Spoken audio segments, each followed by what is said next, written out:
Beach, and this is my good friend Chong, and today we are here on Meet the Grower. Chong, welcome, sir. Hey, thank you. How's it going, man? It's going pretty good, but realistically, Halloween special, folks. So my good friend, old time rock and grow here, decided that we decided we'd dress up today and have a little fun with it. So that being said, old time, welcome to the show, brother. Halloween special. Thank you. I'm real happy to be here. It's an honor. Yeah, for sure. And then we've had you on the show before. You participated in some of the Saturday Night Highs there and whatnot, but also a esteemed member of not only the Patreon but also the Discord. So definitely happy to have you here and talk about growing with us today. And again on this Halloween special. And before we dive in deep, quick shout out to Mars Hydro, sponsor of the channel. And if you guys like what I'm doing here, again, Patreon down below. That being said, dude, welcome to the show. How's it going? Thank you. Good. Going real good.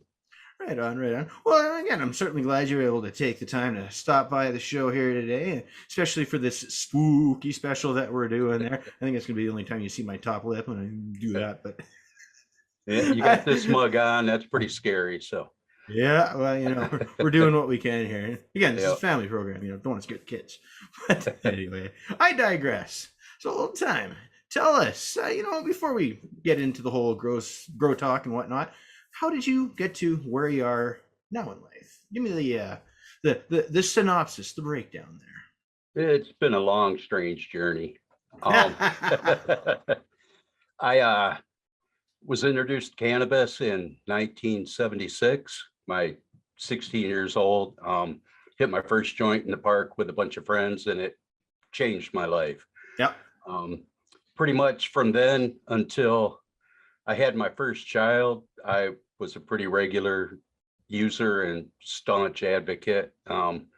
Once I started having kids, I didn't want to be the pothead dad, and it was illegal, so I didn't really want to end up behind bars, so I gave it up. My better half didn't. She kind of went stealth on me for a while there, but then once it became legal, it was like, all right, I'm ready to give it a go again. I mean, I feel like I was kind of a jerk for a lot of those years because it's illegal. We're not going to mess with it. I don't want it in my house, all that stuff. So, which in hindsight was pretty stupid, but so fast forward to legalization, started hitting it again. I'm sitting there one night looking at the bud before I started grinding it up. And my wife had been complaining, this stuff's really expensive and we go through a lot of it. So, and I was like, wow, I wonder if I could grow this stuff. So I'm an IT guy, so I'm used to doing a lot of research. So I got on and started doing research, and it was like, I think I can do this, even though I hadn't really grown much of anything before that in my life. But so I went upstairs to my wife and I'm like, hey, I'm going to grow weed. What do you think? And she was like, okay. So my adventure began. Yeah, well, that's awesome. And so tell me about that first grow, how you got started. Were you indoors, outdoors, tent? Indoors in a tent. I did a ton of research and kind of thought I had an idea what I was doing. Soon learned I really didn't. But I started out with 4 autos in a 4x4 tent. The largest one was 12.5 inches tall. Yeah. But the buds were pretty dense, and I mean, the smoke was okay. That first harvest is just unbelievable. You hit that and you're like, I grew this, man. So, but I over nurtured, I over loved, I over cared. I had my hands on them all the time. I did everything you shouldn't do, but they survived and we made it to harvest. So it was a huge learning experience. Yeah, and that's the thing, getting through that first grow and making that first harvest and realizing that, this isn't maybe as difficult as you thought it was initially. Of course, then you open that can of worms and you start researching and doing more and changing more things up and tweaking this and tweaking that. And, it's an evolution of the grow as you go there. So, your first grow, you started off with those autos, but where are you now? Tell me how things have evolved over time. The number of tents has doubled. I've got 2 4x4s. And I still grow autos occasionally, but one tent is photos all the time. The other tent, I now have a couple autos usually going, and mother plant. I really liked one of the strains I grew, so I kept a mother plant. I've been cutting clones off it, giving them to buddies and Nice. stuff like that. And then, I mean, I plan on some more cloning and mother plants and stuff like that in the second one, but I'll always have some autos going in there all the time. So, No, right on, right on. Yeah, I like growing the autos there. It's just it gives you a chance to, really play around with some different techniques and get almost instant results because that auto is going to tell you if you screwed up or not, or if you've done something in particular correct. right. Now, tell me about how your grow goes. Do you follow the same set routine? Do you do organics? Do you like to experiment? Synthetics? Break it down for me. Well, when I did my research, another thing that really surprised my wife was I'm like, I want to grow all organic. I've never been much of an organic. She's the recycler in the house and all that. So, but just from what I found, that's the way I wanted to go. I won some synthetic nutrients in a contest, so I gave them a try, and I don't like it. Yeah. Sitting there measuring everything out and all the time, I was like, this isn't fun. So, I first started out they called it super soil. You put down in the bottom of the bag, and then I used Fox Farms Coco Loco on the top, and that was okay. I liked it, but then I found out more about it and went to a living soil, water only, basically, and fell in love with that. I mean, the company that makes it's great. I love their soil, and so that's how I've been going. I'm still working on getting the set routine down. I thought I was pretty close. Then Jeremy Silva rocked my world in those 10 by 10 tent series. It's like, Yeah, it's so good. oh, it just everything made so much more sense at that point. It's like, Yep. I used to do a lot of teas and no top dressing, and I've just recently done 2 seed sprouted teas now, and the results are just amazing. The Oh, I plants love them. just love it. And Yeah. And you see it like pretty much overnight too. I mean, you walk into the room the next day and the plants are just they're praying to the lights there, looking yes, super happy. Really, a lot of that turgor, as Jeremy likes to say. yep. So I mean, the routine's pretty close, but I mean, it'll probably continually be tweaked a little bit,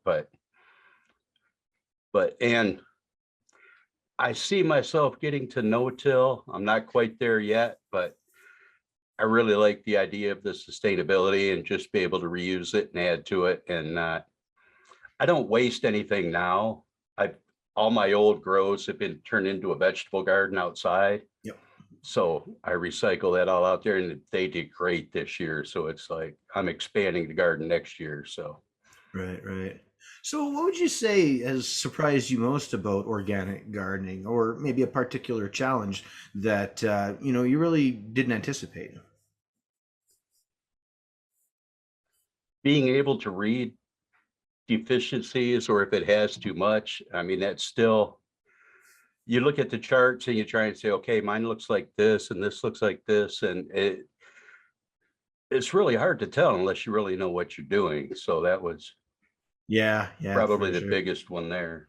And I think that's the biggest challenge for organics too, is that you have to take and build that system up and hope you've done it correctly. And you won't know until you're at least a couple of weeks in, and then if you've made a mistake, it's going to take a couple of weeks to recover. Of course, that Right. shouldn't be a detractor. Organic growing is amazing and whatnot. And I think if you follow a basic recipe, something, well, I mean, we've already touched on build a soil.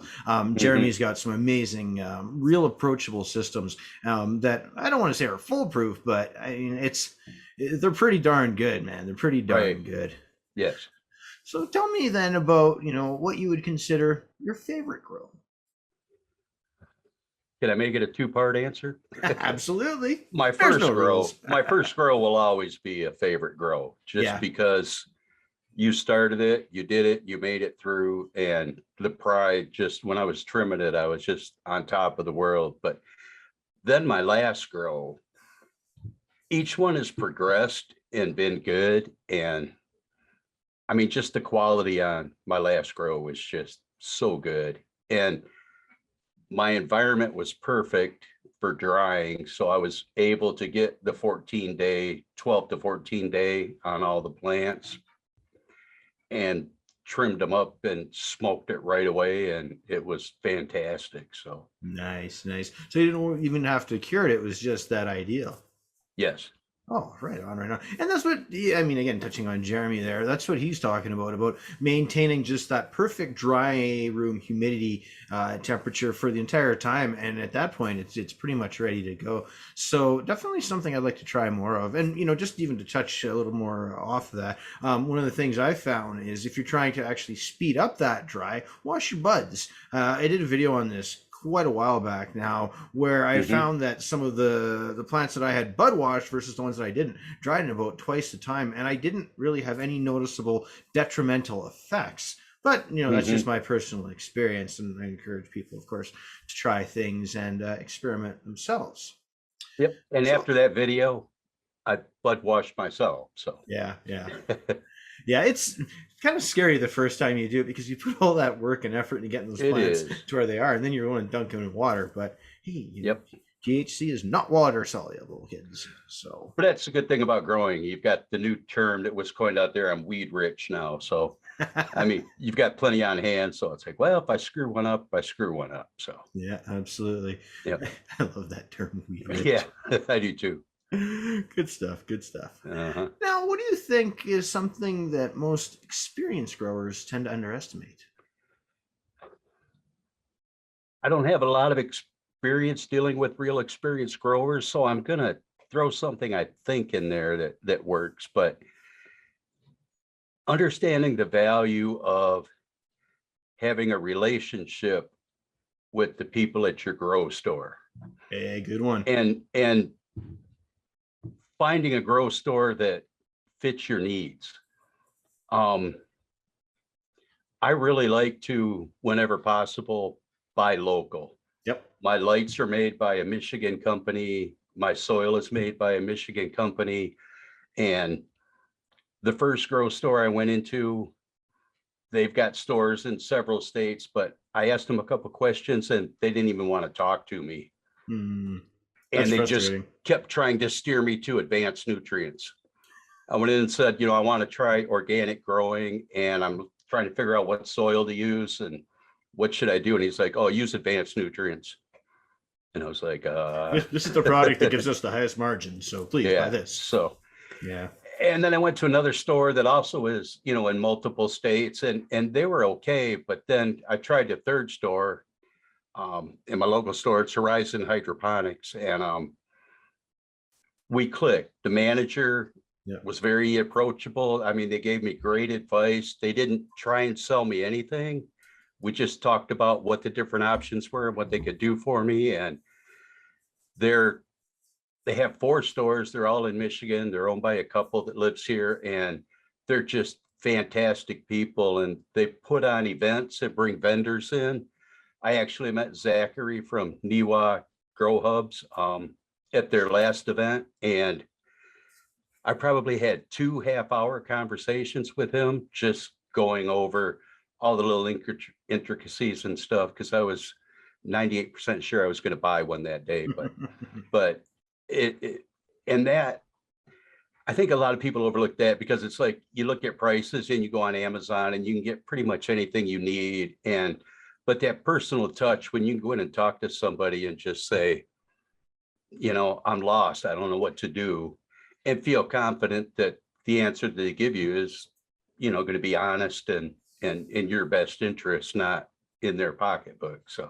Oh, absolutely. And, having people that you can relate to, they're local, and know some of the struggles that you're going to face in that local environment and whatnot. Like, for example, my local grow shop in Grow, shout out.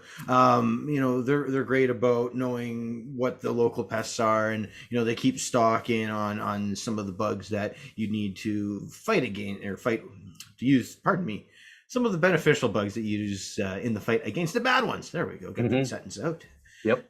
No, that's awesome. That's awesome. And I've talked about it before and stuff, and you touched on it, is knowing that the grow guys are there to help you and not to just sell you something. I mean, a good red flag is if they're trying to sell you an HPS or a CMH light right out the gate because of, they've just got lots of stock on that sort of thing. But, Yep. do your research, folks. Do your research. Yep. And it's nice to walk into the grow store, and if they're not busy, you just had a great hour conversation about all kinds of topics, not just growing, but just in life. So Oh, for sure, for sure. yeah. Like-minded individuals. Yes.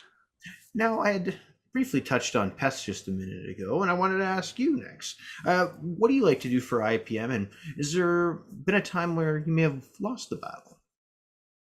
Luckily, I have not lost the battle. Yeah. The first time I got white flies, I thought I was going to have a cow. I had no idea what a white fly was. It was like, what are these things? So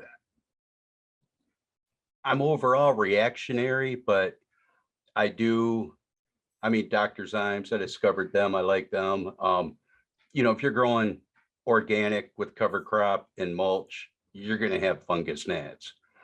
And, it's not a huge issue, but they can get pretty thick. So it's like, all right, it's time to calm these down. So I've used a few products, and mainly what I look for is something that says it's okay to spray even on the day of harvest.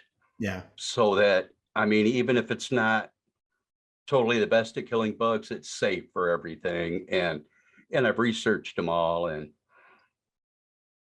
I do, EM5 now. I do, foliar sprays to try and keep everything clean and all that. And I just try and keep everything as clean as possible to keep it down as much. But until I get bit by the big one, it's, I'll probably just stay reactionary and do what I have to, but just try and keep it down by the basics, keeping it clean and keeping your eyes open and checking them all the time and going from there. So Yeah, for sure. Regular maintenance and regular inspection, best way to go about IPM, because that's when you're most likely to catch stuff.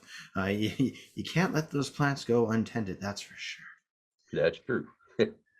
Now, jump outside the grow room here for a minute and let's talk about something a little more of a social issue, and that's the stigma around cannabis. The plant is still looked upon very disfavorably in certain circumstances and circles. What do you think we can do to reduce that stigma? Talk about it. Yeah. I'll wear weed themed shirts out in public now when I go to the store. Is it this side? Yeah. Shirts like this that have stuff on them. And it really surprised me how many people made comments on my shirts. Yeah. And it just starts a conversation. Somebody was like, oh, I have one of the world's dopest dad. And she was like, oh, that shirt's really cool. And I'm like, oh, thank you. I said, I have some really cool daughters, and then we just started talking about it. I'm like, yeah, I grow my own, and I grow organically and yada yada. And she was just like, wow, that's crazy. And I'm like, yeah, it's a plant. It's not hurting anybody. And so I think the more people you can talk to about it, maybe the more socially acceptable it'll be. No, that's a good way to look at it and whatnot, and continue to spread the message. And I think that seems to be sort of the consistent answer that I get a lot with a lot of folks that I ask that question is just communication. Don't hide it. Bring it out in the open. Talk openly about it. It's just a plant, but it's also fantastic medicine. I've said this before, and I've said before that I've said this before. We've got holes in our brains, essentially, that are there as receptors for cannabinoids. Like, this plant is natural. It's part of our own living system. That's the thing. Why wouldn't we embrace it for all the benefits that it brings? No, I agree. And like I say, just talk about it and normalize it. Yeah. Oh man, I sit around and get baked every night out of my gourd, just it's normal. So Yeah, no, I like that. Just normalize it. And that's the way we should take the approach. mm-hmm. So getting back to talking more about the grow stuff, I wanted to focus a little bit on gear next, and find out from you what you feel the most important piece of equipment that you have is. I think you could make an argument for a lot of them. Yeah, Um, absolutely. but like I alluded to earlier, I recently picked up the Niwa Grow Hub. Love that thing. And in the past, the way I dealt with VPD was you look at the chart, you figure out what your temperature is, you try and get your humidifier as close as possible and cross your fingers and hope everything's okay. But just the simplicity of programming and say, okay, here's what I want my VPD to be, and you just have at it. I mean, to me, that's a game changer. Oh, And 100%. I've noticed the difference. I'm prepping my pots now for my next run. And I planted the cover crop and I put 2 in the tent with the Niwa and 2 in the other tent. And the cover crop in the tent with the Niwa is way ahead of where it is in the other tent. So Yeah, optimum environment. yeah, so I mean, it's just huge. And the plants have just been happy ever since I put it in there. And I mean, I mentioned this to you on the Discord too. I was scared to death to put a humidifier in there. I'm like, I'm gonna fry my freaking lights, man. How can I do this? But baby steps, I worked it in slow and it's Yeah. no issues at all. So, but to me, I think that's, and I tried to make the case for a lot of other things, but I mean, just once you get this Niwa hub and you see what it can do for you, that's Yeah. so important. And this is it's the critical thing for the new growers is getting your environment set up, dialed in, and controlled and monitored. I mean, that's the beauty thing I love about it is having some sort of Mhm. monitoring in there, because if you walk in and something's not right, you've at least got some sort of an inkling. If did your heater stop working? Did your DHU go on the fritz? That sort of thing. And I mean, that's where you gain that real power, because until you can get your environment dialed in, buying some of these super hype genetics, the Mhm. $500 10 packs, there's no point, because you're not performing at your optimum level. Right. So on the flip side then, old time, was there ever a piece of equipment that let you down? Yeah. And it was my own fault, but Oh. like I say, I mentioned I'm an IT guy, so I'm good at doing research. I'm used to it. Well, when I went to get my first grow light, all my research was done on Amazon. Ah. I had had a couple discussions with friends that were leaning the same way that I was, so all I focused on was the blurples. And I found an $80 light that I was 100% sure was going to grow me the best, dankest weed that you could grow. Um, and it didn't. And I learned that really quick. So, Dun, dun, dun, um, dun. yeah, I mean, I still have it. I use it occasionally for vegging clones and stuff, but yeah, that was my biggest letdown because I was so sure I found the winner out of all those blurples on Amazon. So, Yeah, I've traveled that road myself. I think I've got them sitting down there to the side. I'm not gonna grab them, but hey, the very first lights I ever bought, I don't think you could really get a plant much past the seedling stage with them. But like you said, hey, I thought they were gonna grow the biggest, most dankest, but it's like you say, you learn what you learn, you know what you know. And uh, to that, I guess I would give the piece of advice to anybody watching that, especially if you're a new grower, look at sources where people are actually knowledgeable growers. Like, don't go to Reddit. That's the worst spot for any sort of grow advice. I mean, it's just toxic over there. And Amazon, we've talked about this on the Discord before. There's companies out there that are absolutely willing to give you a light as long as you're willing to give them a 5-star review. So again, do your own research, and maybe hit me up. We can get you in the Discord, because there's lots of knowledgeable growers on there. They'll give you nothing but great advice. yeah, I ditto that. The Discord is a great community and there's great guys on there. Work has been crazy for me lately and I haven't had as much time as I'd like to on there, but it's wonderful. It's a great, great community. They are good guys, but Yeah. we don't want to pump up the ego too much. So Okay. how do you like to enjoy cannabis? I'm a vape guy. Yeah, yeah, me too. Um, Bongs were big with me for a long time. Um, my wife was having a problem, and her lungs were getting, it was bothering her. She was coughing a lot when she hit it. And Yeah. so I got her one of those hundred and some dollar coughless pipes that are okay. But then I read about the vapes and decided to check one out, and I bought her one and she absolutely loved it. And I tried it one time and I was just like, oh wow.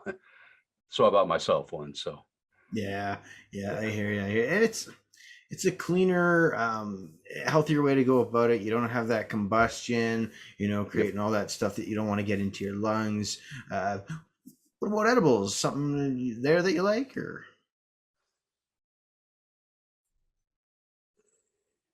Your run of the mill gummies, brownies occasionally. I mean, my tolerance level's pretty low. So I mean, if I take one that my wife eats, I'm gonna be gone thinking I'm gonna die. So um, I usually cut the gummies in half, and Right. but I do enjoy a good edible buzz every once in a while. And I'm thinking about getting into making my own butter, oil, so I can do some of that stuff here at home and Oh, for sure, try for that out. sure. Yeah, always the trim stuff, extra stuff, lower larfy stuff that, may Yep. not be great for the smoke, but definitely works well for the edibles. Yep.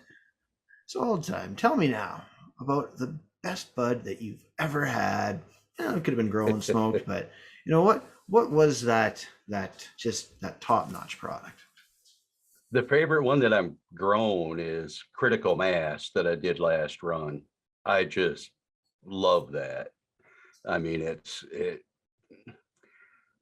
I don't get too high. You get the effect from the CBD, and I can hit more of it and really enjoy it. And I just have a good time while I'm on it. So the I hear you best I've there. ever smoked though was I was in Europe in the army in the early 80s, and the German hash, and we went Oh, to Amsterdam a couple times and spent some weekends that I don't really remember too well.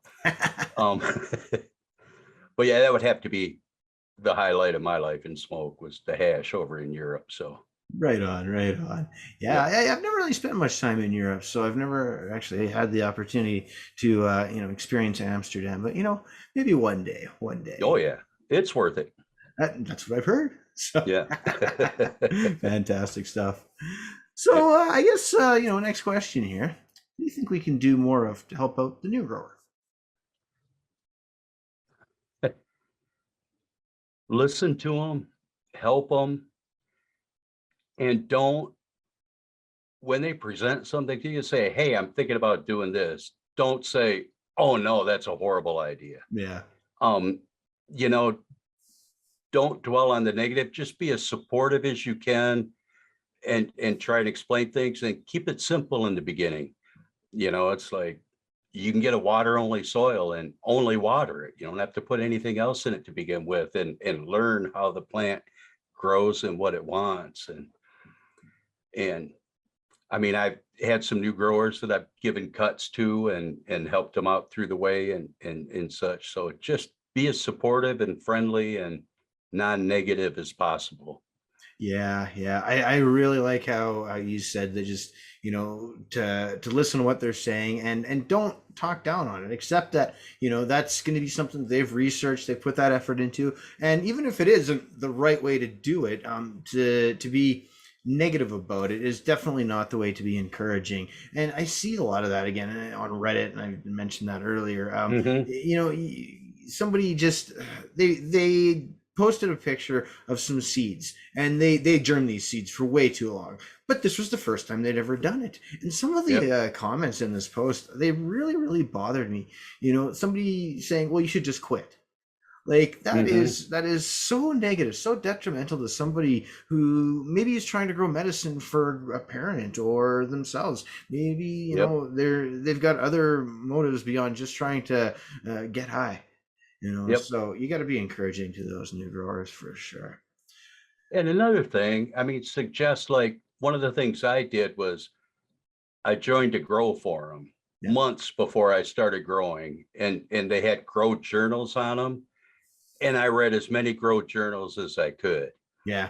and that really helped steer my direction and how I wanted to go too, because it's, if I had a penny for every unique CalMag comment that I saw, I'd probably be retired now. So, but it really helped shape the way I wanted to go. So Yeah. I think it's good to expose yourself to everything out there and just see what people are saying.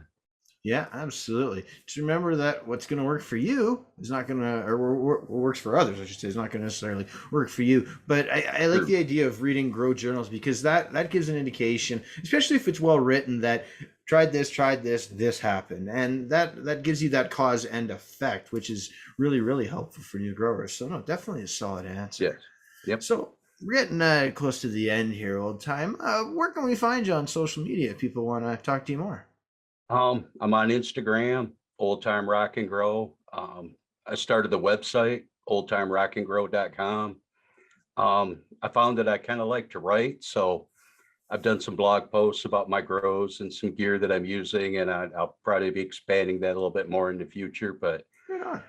I didn't have any website experience. It was a lot of fun putting it together. So, Oh yeah, I've done a little bit of website stuff, and can definitely be a challenge. And I'll put links below in the description there. So I encourage you guys to go check out his blog post. Definitely some good writing on there. Really, really enjoy what you put. oh, thank you. And then I'm on your Discord whenever I get a chance, and like Hi Again, I'm on their Discord too. And there's some really cool communities out there that are doing some really fun things. I mean, I've never been into social media in my life. I have 7 Facebook friends that are all immediate family. That's it. Yeah. I don't, it's just something I've never been into. But since I started growing in this community, is 99% of them are just awesome, supportive, helpful, friendly people that, I mean, we root for everybody to do great. So, Oh, absolutely. And if you're having a yeah, problem, we can definitely help you get that turned around. And it's just, we just want to see people do well. And that's what I love about it, man. It's just helping each other grow and flourish. And it's even beyond that, it's just, it's a wonderful, wonderful community. yes. So we're getting to the end here. And I got that one last question for you all the time. What's the next big thing for cannabis? That answer kind of scares me. Hmm. Legalization here in the States. Yeah. I think that's going to happen, but I'm really afraid for it to happen too. Yeah. I mean, we're depending on politicians to pass these laws, and lately they've proven they can't really do much right. So it's without fighting and all the other stuff that goes on. And I mean, here in Michigan, we have a great law as far as I'm concerned. But we started out with medical, we voted that in, and the caregivers, they set up the caregiver system and stuff. And in Michigan now, they're trying to introduce 3 bills that will decimate the caregiver system. Yeah, I've heard about that. And I mean, I think it's criminal what they're doing.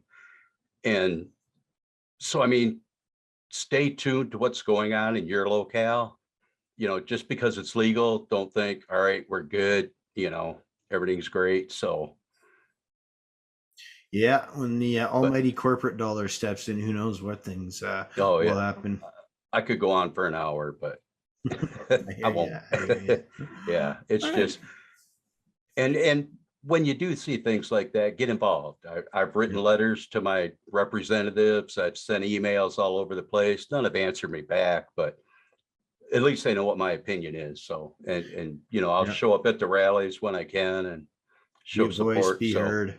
yep. Right on, right on. And that's the thing, guys. If you're living in a place where things aren't legal, see what NORML is doing. See what other activists are out there that you can take and get help from or give help to help move the needle a little bit forward in your area. With that being said, old time, it's been fantastic having you on the show today, and Yeah, it's been great. especially the Halloween special. So I'm surprised my mustache has stayed on the entire time, but It looks good. hey, Gotta have some fun with it. But that being said, guys, Old Time Rock and Grow. Check him out. Links below. Go hit that blog post, dude. Appreciate you stopping by the show today.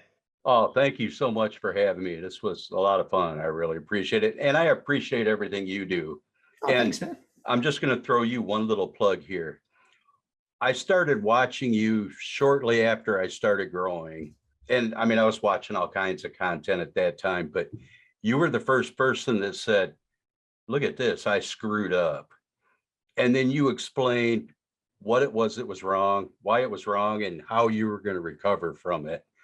And that really impressed me because nobody else that I had seen is like, I messed up here. So, I mean, that really drew me in and kept me watching all your videos. So I really appreciate that about you. Oh, thanks, man. It's about keeping it real and, showing that even if you do make a mistake, you can still recover and still get some pretty good product at the end. And, appreciate the hell out of you, man. All right. Well, thank you. I appreciate you having me on, Matt. Totally. And guys, that being said,